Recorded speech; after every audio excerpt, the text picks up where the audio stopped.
Heading बना रहे हैं case study of circles.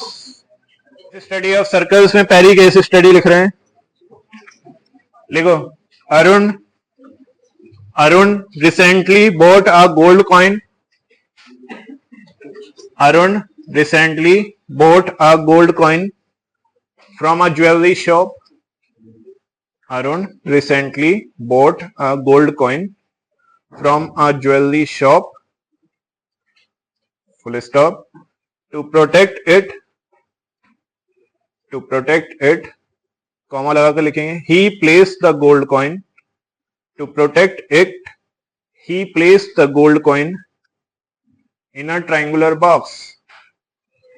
To protect it, he placed the gold coin in a triangular box. Full stop.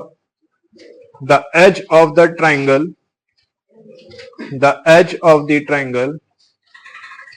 touches the gold coin. The edge of the triangle touches the gold coin. Full stop. Next paragraph में लिख रहे हैं, in mathematical form, the given statement is defined. In mathematical form, the given statement is defined with the given figure, such that BP equals to 7 centimeter,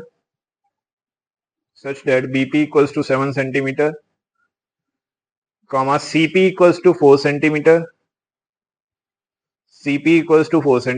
comma AQ equals to 5 centimeter, and angle OBP equals to 30 degree. Questions लिखो. Answer the following questions.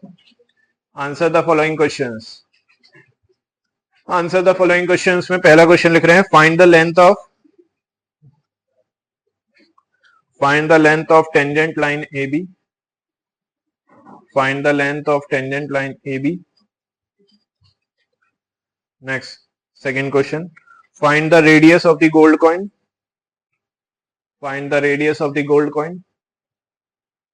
Next, third question, find the perimeter of triangle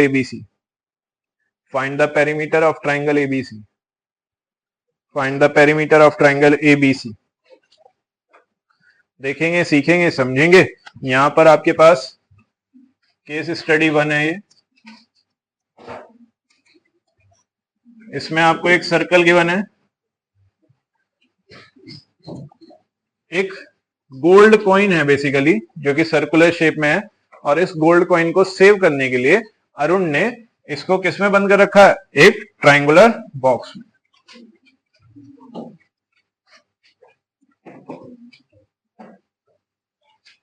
अपने पास figure बना लेंगे board से.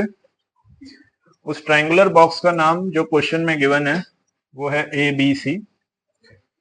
ये gold coin उस triangle की boundaries को touch कर रहा है, पॉइंट P पर, Q पर और R पर. इसके अलावा एंगल OBP, O सर्कल का सेंटर है, OBP एंगल जो है वो 30 डिग्री गिवन है. और भी कुछ गिवन है, जैसे कि ये साइड्स. BP की वैल्यू गिवन है 7 सेंटीमीटर, PC की वैल्यू गिवन है 4 सेंटीमीटर एंड AQ की वैल्यू गिवन है 5 centimetre.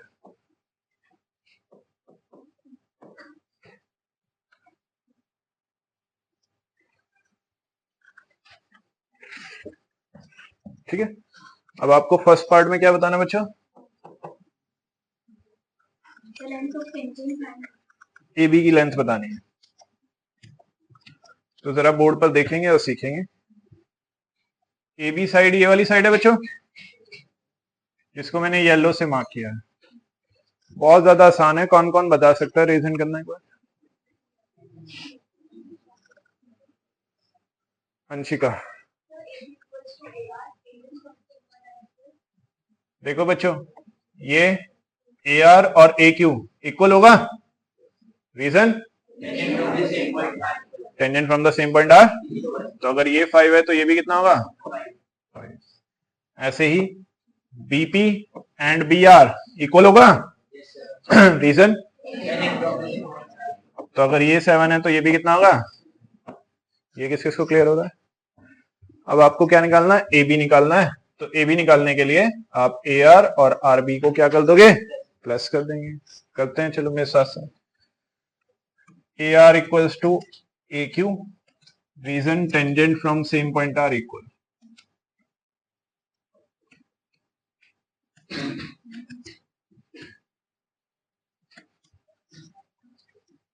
Tangents from same point are equal. तो ए आर आ जाएगा 5 centimetre. Similarly BP equals to B are,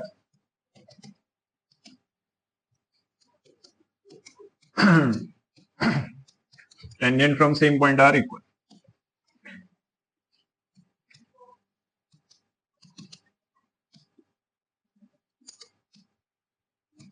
तो बी आर बी कितना आ जाएगा 7 centimetre.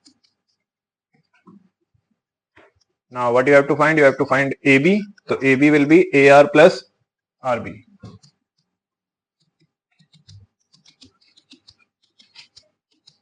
AR is 5, RB is 7, that is 12 centimetre. तो देखो फिगर के हिसाब से देखना और समझना बड़ा आसान था, लेकिन मार्क्स तब मिलेंगे जब थ्योरी लिख कर आओगे। ठीक है, तो इस चैप्टर में बच्चों को समझ तो आ जाता है क्या करना है कैसे करना है, लेकिन वो उसे लिखने में फेल हो जाते हैं, जिसकी वजह से उनके मार्क्स डिडक्ट हो जाते हैं। You have to mention each and everything properly in a clear way. ठीक है, हर एक चीज प्रॉपर तरीके से लिखनी है और with proper reasons. Am I clear? This is the first part. ये किस किसका हो चुका है नोट? नेक्स्ट देखिए। एनी आइडिया नेक्स्ट पार्ट किस किस को समझ आ रहा है, कैसे हो सकता है? और ऐसा नहीं कर रहा ट्राई? गुड। रिद्धिमा कैसे होगा? Good, very good. ओ से पी अगर मैं ज्वाइन करता हूं then what is it? It is radius. Radius tangent के साथ कितना एंगल बनाती है? रेडियस टेंजेंट के साथ कितना एंगल बनाती है? 90 डिग्री। तो रेडियस और टेंजेंट में कितना एंगल हो गया? 90 डिग्री। अब जरा इस ट्रायंगल पर फोकस करो, जिसको मैंने पूरे को रेड से मार्क किया है। क्या नाम है इस ट्रायंगल का? बोलो। ओबीपी। क्या नाम है इस ट्रायंगल का? इसमें आपको बेस पता है, आपको परपेंडिकुलर निकालना है। एंगल आपके पास दिया गया है क्वेश्चन में, तो अगर मुझे ट्रिग्नोमेट्री लगानी हो तो कौन सी ट्रिग्नोमेट्री फंक्शन लगाऊं? परपेंडिकुलर निकालना है और बेस पता है, कौन सा लगाएं? अच्छा, कुछ लोग सोच रहे होंगे पाइथागोरस थ्योरम से क्यों नहीं किया, क्यों नहीं कर रहे हैं पाइथागोरस थ्योरम से? पाइथागोरस थ्योरम से क्यों नहीं कर रहे हैं? क्योंकि एक ही साइड पता है, बाकी दोनों साइड्स नहीं क्लियर हैं। ये किस को क्लियर है? तो फिर क्या बचता है हमारे पास ले देकर? ट्रिग्नोमेट्री। ट्रिग्नोमेट्री में हमें पता होना चाहिए कि कौन सा फंक्शन, तो हमें परपेंडिकुलर निकालना है, बेस पता है, तो कौन सा फंक्शन लगाएंगे? Tan theta. और फिर से कोई बात, मार्क्स कहां घटते हैं? ना लिखने पर। तो देखो लिख रहे हैं सारी चीजें। ओपी जो है वो बीपी पर परपेंडिकुलर है, क्योंकि रेडियस और टेंजेंट एक दूसरे के साथ कितना एंगल बनाते हैं? 90 डिग्री। अब इस ट्राइंगल ओबीपी में, जिसमें हम ट्रिग्नोमेट्री लगाते हैं, हमें उस ट्राइंगल का नाम मेंशन करना होता है। इस ट्राइंगल ओबीपी में हम क्या कर रहे हैं? टेन थीटा लगा रहे हैं, जो कि क्या होगा? Perpendicular upon base.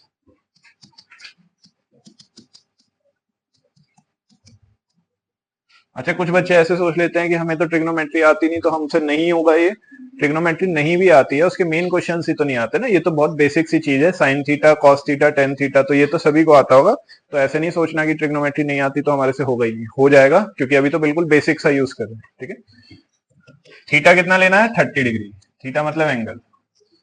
परपेंडिकुलर उसके सामने वाला होता है, जिसका नाम क्या है? ओपी, जो कि रेडियस है, हमें निकालना था। बेस ये है, बेस की वैल्यू कितनी है? 7। हमारा 1030 की value 1/√3 OP upon 7। Cross multiply करने का मन करेगा, एकदम से कर देना। क्या आ जाएगा? 7/√3। फिर यहां पर आकर सेटिस्फेक्शन हो रहा है आंसर के साथ? कुछ गड़बड़ लग रही है? क्या गड़बड़ लग रही है? डिनोमिनेटर में √3 नहीं आना चाहिए, तो इसलिए क्या करेंगे, इसको रेशनलाइज करने के लिए √3 से मल्टीप्लाई डिवाइड कर देंगे। 7√3/3 will be your final answer. Unit should be mentioned. Am I clear for everyone? Third part में क्या निकालना है? तो पेरीमीटर निकालना तो बड़ा आसान है, जरा देखना बोर्ड पर। सभी बच्चे कोशिश करेंगे बोर्ड पर देखने की और समझने की। ए बी कितना था? 7 + 5 बी सी कितना है? 7 + 4 11। सिमिलरली वी कैन फाइंड ए सी कितना होगा? 5 + 4, ये भी 4 हो जाएगा। तो तीनों साइड्स पता है, पेरीमीटर निकालना है। पेरीमीटर होता है तीनों साइड्स का सम। तो जरा करो इसको, खुद से लिख लेना प्रॉपर स्टेटमेंट्स, कौन सी चीज क्या है और तीनों का सम। क्वेश्चन देख रहे हैं, समझ रहे हैं, एक बार सीख लेते हैं प्रॉपर तरीके से, क्योंकि इंपॉर्टेंट क्वेश्चन है, इसमें कुछ अलग सा हम यूज करने की कोशिश करेंगे। Please close your notebooks everyone.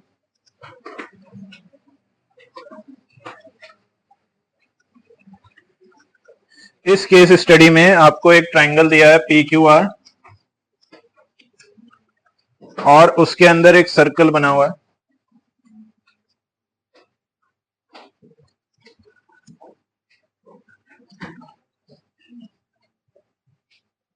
जो कि ट्राइंगल की साइड्स को क्या करता है, टच करता है। ठीक, बेसिकली उसने कहा था कि प्रियांशी को सिलेक्ट किया गया उसके स्कूल की साइड से एक लोगो बनाने के लिए, स्पोर्ट्स डे के लिए।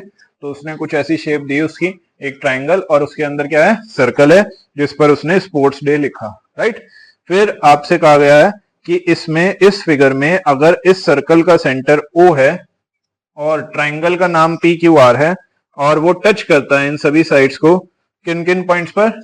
A पर, B पर और C पर। देन इन्होंने इनकी कुछ वैल्यूज भी दी गई हैं।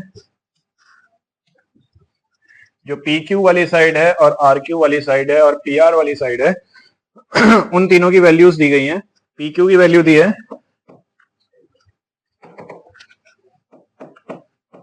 PQ की वैल्यू है 10 सेंटीमीटर, QR की वैल्यू है 14 सेंटीमीटर और RP की वैल्यू है 18 सेंटीमीटर। ये हाफ हाफ साइड्स हैं, पूरी पूरी साइड्स हैं? किसकी पूरी पूरी साइड्स हैं? ट्राइंगल की। PQ ये रही, ध्यान देते हैं ना, समझते हैं ना। PQ ये रही पूरी साइड, इसकी वैल्यू कितनी है? 10। QR ये रही पूरी साइड, इसकी वैल्यू कितनी है? 14। RP ये रही पूरी साइड, इसकी वैल्यू कितनी है? 18। तो ट्राइंगल की पूरी पूरी साइड्स गिवन है। ये क्वेश्चन का खास बात है कि अभी तक हमने जितने क्वेश्चंस करे एनसीईआरटी के या क्वेश्चन बैंक से, उसमें ट्राइंगल की पूरी पूरी साइड्स नहीं देते थे, हाफ हाफ दे देते थे। इसमें क्या दिया है? ट्राइंगल की पूरी पूरी साइड्स दी हैं, इसलिए क्वेश्चन थोड़ा सा अलग हो जाता है। और उन्होंने पूछा किसकी लेंथ है? PA की लेंथ को पूछा उसने, ये वाली लेंथ पूछी है। ठीक है, तो अब जरा पहले फिगर में देखो इसको करने का तरीका। अगर मैं PA को x मान लूं तो क्या ये भी x हो जाएगा? रीजन देखो, एक साथ बोला करो, एक्टिव होकर बैठो। क्या रीजन है? अगर मैं इसको y मान लूं तो क्या ये भी y हो जाएगा? रीजन अगर मैं इसको z मान लूं तो क्या ये भी z हो जाएगा? रीजन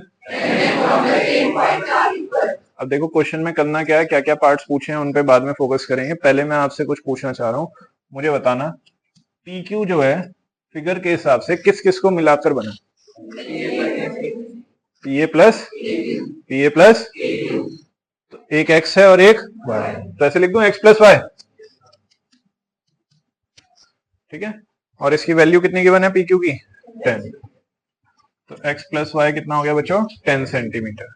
फिर दूसरी साइड की बात करते हैं, QR। अब एक साथ बोलो, QR किस किस को मिलाकर बना है? QB + BR, Y + Z। ठीक है, और इसकी वैल्यू कितनी की बने बच्चों? 14 सेंटीमीटर, तो इसको रख दिया 14 के इक्वल। थर्ड साइड जिसका नाम क्या है? RP। अक्षांश बताना बेटा, XYZ की टर्म्स में RP किस किस को मिलाकर बना है? सी आर और ओके गुड। अब एक्स वाई जेड की टर्म्स में बताओ।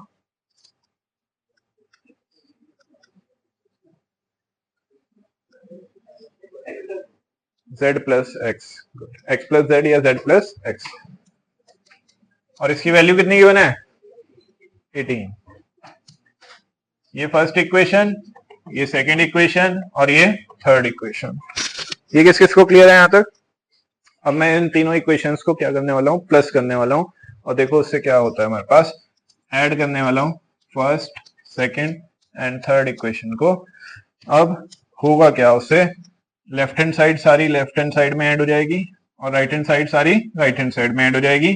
x plus Y plus Y plus Z plus X, सबकी लेफ्ट हैंड साइड ले ली और इधर क्या लेंगे? सबकी right hand side. 10 plus 14 plus 15। क्या मैं ठीक कर रहा हूं बच्चों यहां तक? अब ढूंढो जरा x और x, y और y, z और z इक्वल्स टू कितना? 42। इधर कुछ कॉमन आ रहा है? 2 कॉमन ले लेते हैं फिर। 2 into X plus Y plus Z equals to 42। ये 2 इधर मल्टीप्लाई में उधर जाकर तो X plus Y plus Z कितना आ जाएगा?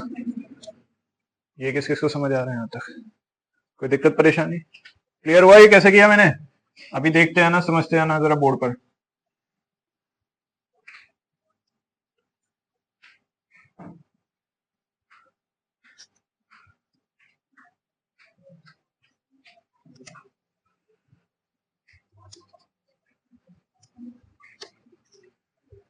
चलिए ध्यान देंगे और फोकस करेंगे। अब आपको ये सब चीजें मैंने क्यों निकलवाई हैं, जो आपको निकालना है उसके बारे में बात करने के लिए निकलवाई हैं। सबसे पहले जो आपसे पूछा गया है, क्या पूछा गया है? पीए। मैं उसको रेड से मार्क कर रहा हूं, जो हमसे पूछा गया। क्या पूछा गया हमसे? और पीए को हमने क्या लेट कर रखा है? तो एक्स पूछा है हमसे। क्या पूछा है? एक्स। अब कैसे करें इसको, सोचो, कोई भी रीजन करके बता दो। यस वानी, गुड गुड, वेरी गुड। क्या हमारे पास y प्लस जेड की वैल्यू है? देखो x plus Y plus Z. अब मेरा फर्स्ट पार्ट शुरू हो रहा है, अभी तक मैंने कोई पार्ट नहीं किया, अभी तक मैंने सिर्फ जनरल कॉन्सेप्ट आपको समझाया। अब यहां से मेरा फर्स्ट पार्ट होना शुरू हो रहा है और आगे के 2 पार्ट्स भी ऐसे ही होंगे जैसे मैं ये पार्ट समझा रहा हूं, तो इसलिए ध्यान से समझना। आपको फर्स्ट पार्ट में पीए निकालना है। पीए मीन्स एक्स निकालना है। क्या निकालना है? एक्स। तो आपके पास एक इक्वेशन है x plus Y plus Z equals to 21 centimetre. यही है बच्चों आपके पास। क्या निकालना है आपको? x। y प्लस जेड नहीं चाहिए। क्या नहीं चाहिए? तो देखो y प्लस जेड की इक्वेशन है आपके पास। y प्लस जेड किसके इक्वल है? तो जब आपको y प्लस जेड चाहिए ही नहीं तो उसे हटा देते हैं और y प्लस जेड की जगह क्या लिख देते हैं? 14। x एज इट इज जो हमें निकालना है। y प्लस जेड कितना था बच्चों? 14। तो उसकी जगह क्या लिख दिया? 14 इक्वल्स टू 21। ये 14 इधर प्लस का उधर जाकर आ गया 7 सेंटीमीटर। मुश्किल लगा ये? सेकंड पार्ट में देखो क्या निकालना है। सेकंड पार्ट में कहा गया आपसे क्यूबी। क्यूबी को हमने क्या मान रखा है? y। तो सेकंड पार्ट में आपको क्यूबी निकालना है, जिसको हमने क्या लेट कर रखा है बच्चों? y।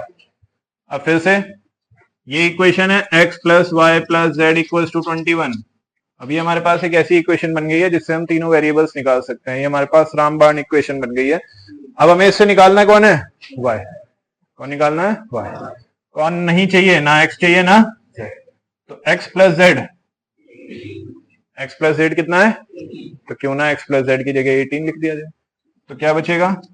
y तो निकालना ही है। x प्लस जेड की जगह क्या लिख दिया? 18 इक्वल्स टू 21। ये 18 इधर प्लस का उधर जाकर माइनस का, यूनिट भी लगानी है। तो अब दो पार्ट हो गए। थर्ड पार्ट में आपको क्या निकालना है? आरसी। आरसी मतलब Z। तो फिर से सेम चीज करोगे या फिर आप ऐसे भी कर सकते हो। ये इक्वेशन पता है, x की वैल्यू पता है, y की वैल्यू पता है, z निकाल लो। x और y निकाल चुके हो ना, तो इस पूरे को प्रॉपर तरीके से पहले नोट करो और आरसी अपने पास निकाल लो। बच्चों ये ऐसी चीजें हैं, रेगुलर आएंगे, रेगुलर करेंगे तभी प्रैक्टिस के साथ समझ में आएंगे, अदरवाइज नहीं आएंगे। फोर्थ पार्ट कर रहे हैं। फोर्थ पार्ट में उन्होंने कहा है if radius of circle is given that is 6 centimetre, तो कहा है फाइंड कीजिए एरिया ऑफ ट्राइंगल OPQ।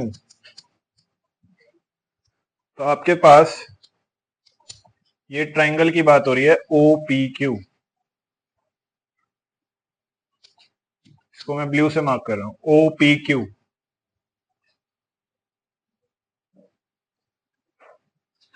क्या इस ट्राइंगल में बेस पता है आपको? कितना base? x plus Y 10 centimetre, वैसे भी गिवन है 10 सेंटीमीटर डायरेक्ट, ठीक है। क्या आपको हाइट पता है? हाइट कौन सी हाइट लेते हैं? Perpendicular height. कौन सी हाइट लेते हैं? तो सेंटर से अगर मैं परपेंडिकुलर डालूं तो वो तो रेडियस हो जाएगी। रेडियस कितनी है? 6 सेंटीमीटर। और रेडियस कितने डिग्री का एंगल बनाती है टेंजेंट के साथ? 90 डिग्री का। तो इस ट्राइंगल का एरिया आप कैसे निकाल सकते हैं? Half into base into height करके। बेस ले लेंगे PQ जो कि 10 है, हाइट ले लेंगे 6 जो कि गिवन है। तो नोट कर लो मेरे साथ साथ जल्दी से। Area of triangle OPQ formula will be half into base into height. Base base base हो जाएगा बच्चों 10 यानी कि PQ, और हाइट हाइट हाइट हाइट हो जाएगी ये परपेंडिकुलर हाइट जो कि रेडियस है, कितनी गिवन है ये? 6। 30 सेंटीमीटर स्क्वायर।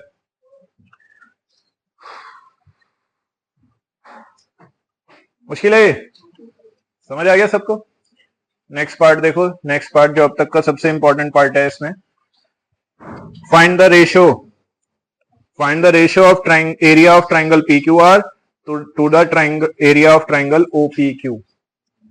क्या आपका ये कॉपी हो चुका है? ये सबको समझ आ रहा है? वंशिका क्लियर हो रहा है? इशिका, वैष्णवी, चलिए ये रब कर दूं। Yashasvi done, Vasu done, Aarav Gupta done.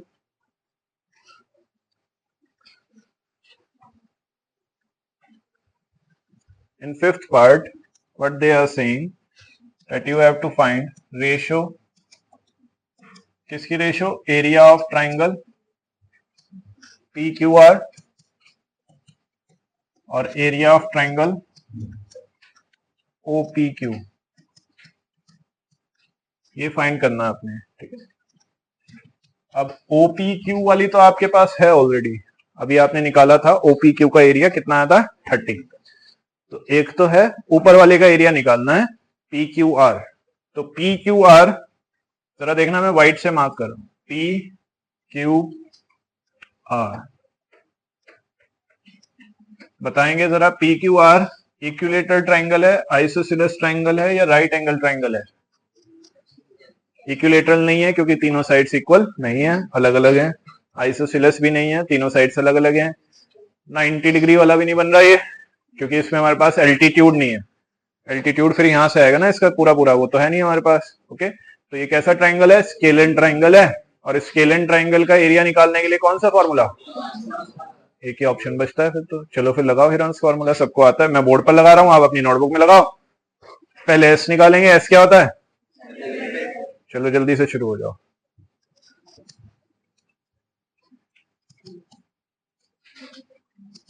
हवा में मत करना, फॉर्मूलाज लगाकर करना सारी चीजें। किसी भी साइड को ए, किसी को भी बी, किसी को भी सी मान लो। मैं PQ को ए, QR को बी और RP को सी मान के चलो।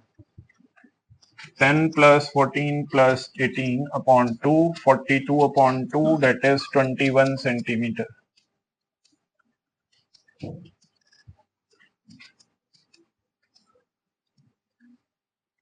जल्दी जल्दी लगाओ बच्चों, मेरे से पहले आ जाना चाहिए सबका answer. Under root S minus A, S minus B, S minus C। 21, 21 minus 10, 21 minus 14, 21 minus 18, 21, 11, 7, 3,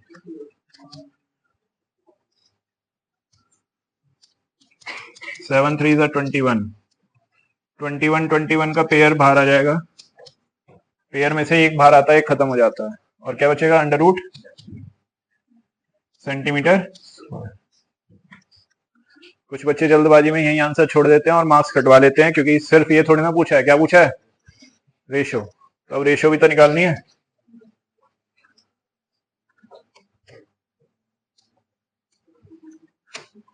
चलो फिर रेशो निकाल लेते हैं मेरे साथ साथ यही बोर्ड पर। ये एरिया किसने सही निकाल लिया था खुद से पूरा एंड तक? Okay, good to know. Ratio area of triangle P Q R ऊपर रखना है, area of triangle O Q R नीचे रखना है, ओ पी क्यू है सॉरी। ये आता 21√11, वो था 30 जो इससे पहले पार्ट में सॉल्व किया था। 3 7 था, 3 10 था, तो 0.7√11 centimetre square, sorry centimetre square नहीं आएगा, रेशो में ना, और पॉइंट में कन्वर्ट करने की भी जरूरत नहीं पड़ेगी, सिर्फ यहीं छोड़ देना। यही आ रहा आंसर। रेशो पूछी है ना, तो इसलिए ना पॉइंट में करने की जरूरत है और ना ही यूनिट आएगी। ठीक है बच्चों, क्लियर हो गया सबको? केस स्टडी 5 है मेरी बुक के हिसाब से, अपनी अपनी बुक्स में देखो। मेरे पास जो है ये 24 वाला है, 24 और 25 में थोड़ा बहुत डिफरेंस हो सकता है। तो केस स्टडी 5 मेरी बुक के हिसाब से ये बाइक वाली है। नई वाली में ये बाइक वाली केस स्टडी 6 है। डायरेक्ट आप इसके फिगर बनाएंगे सिर्फ, ठीक है? केस स्टडी 3 डालकर डायरेक्ट फिगर बनाओ और फिर इसको समझेंगे। इस क्वेश्चन को कॉपी नहीं करना, सिर्फ और सिर्फ फिगर बनानी है डायरेक्ट, और फिर मैं बताऊंगा क्या क्या गिवन है और कैसे करना। तो ये है बच्चों केस स्टडी 3।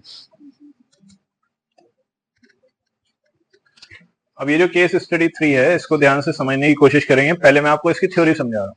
वो कह रहे हैं कोई बाइक या एक्टिवा जो होती है, उसके जो 2 टायर्स होते हैं वो जो बिल्कुल ग्राउंड से टच है, फ्लैट ग्राउंड से टच है, अगर मैं उन दोनों टायर्स को इस तरह से ज्वाइन कर दूं और फिर उनके ऊपर वाले पॉइंट से एक कॉमन सीधी लाइन बनाऊं, स्ट्रेट लाइन लाइक दिस, जिसका वो नाम रख रहे हैं ए बी। तो अब बताइए मुझे, ये वाली जो स्ट्रेट लाइन बनाई है, ये इस सर्कल के लिए टेंजेंट है या इस सर्कल के लिए टेंजेंट है? दोनों के लिए टेंजेंट है, क्योंकि इस सर्कल को भी एक पॉइंट पर टच कर रही है और इस सर्कल को भी एक पॉइंट पर टच कर रही है। वैसे तो बाइक और एक्टिवा के टायर्स में डिस्टेंस होता है, बट मैथमेटिकली हमारे क्वेश्चन में हमने उन दोनों को मिला रखा है एक पॉइंट पर, जिस पॉइंट का नाम क्या दिया इन्होंने? डी। ठीक है, और उन दोनों को ऊपर से भी ज्वाइन किया विद अ स्ट्रेट लाइन। ये जो स्ट्रेट लाइन बन रही है, ये क्या होगी? दोनों के लिए कॉमन टेंजेंट होगी, क्योंकि ये दोनों सर्कल को एक एक पॉइंट पर टच कर रही है। ये किस को क्लियर? फिर उन्होंने कहा कि इसमें ये पॉइंट सी है और सी से डी को इन्होंने ज्वाइन कर रखा है। इस सर्कल का कोई सेंटर है जिसका नाम O1 दिया है, इस सर्कल का कोई सेंटर है जिसका नाम O2 दिया है। ठीक है, इस तरह से ये फिगर है। पहले बताओ फिगर किस किस को क्लियर है? Any doubt anyone? पाव नहीं क्लियर हो रहा आपको ये? नाउ कुछ और भी इस क्वेश्चन में गिवन है, जैसे कि ए बी, ए से बी तक की लेंथ गिवन है बच्चों 8 सेंटीमीटर। कितनी गिवन है? 8 सेंटीमीटर। और सी डी भी गिवन है, सी डी गिवन है बच्चों 4 सेंटीमीटर। ये 4 है। ये दोनों चीजें गिवन है। आपसे पूछा गया है length of AC. First part में आपसे एसी पूछा है। सी डी 4 है तो एसी भी कितना हो जाएगा बच्चों? 4 centimetre, because tangent from the same point are. तो लिख लो जल्दी से, AC equals to C D, tangents from same point are equal. बस, कोई डिस्कशन नहीं। Tangent from same point are equal. तो AC CD के इक्वल है, तो ये भी 4 हो जाएगा। ये हो गया फर्स्ट पार्ट। सेकेंड पार्ट में कहा है क्वाड्रिलेटरल को ज्वाइन करो, O dash A, AC D, O dash. Quadrilateral इसकी कितनी साइड होती है? 4 साइड्स। तो ये 4 साइड्स वाला क्वाड्रिलेटरल है, इसका एरिया पूछा है। Area of quadrilateral O dash A C D, इसका एरिया पूछा है। अब पहले तो मुझे बताओ, जरा सभी बच्चे बताना बोर्ड पर पेन रोक कर, ये एंगल कितना होगा? पक्की बात है? रेडियस और ये एंगल रेडियस और टेंजेंट हो जाएगा, ठीक है। और इसके अलावा ये वाली साइड 4 है, ये वाली साइड भी tangent from same point are. ये क्या है? ये भी क्या है? ठीक है। तो हमें फिगर से ही देखकर साफ साफ पता चल रहा है कि इसकी चारों साइड्स क्या हैं? इक्वल। फिगर के हिसाब से बता रहे हैं, ठीक है। और दो एंगल्स 90 आ रहे हैं, तो बचे हुए दो भी कितने आएंगे? तो ये कौन सी फिगर बन रही है? क्या बन रहा है ये? तो स्क्वायर का एरिया पूछ रहे हैं आपसे। स्क्वायर का एरिया कितना होता है?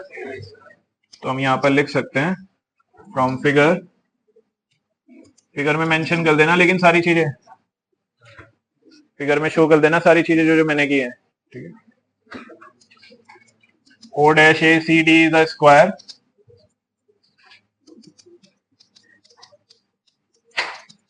जिसकी वजह से O dash ACD स्क्वायर का जो एरिया है वो कितना हो जाएगा? Side into side.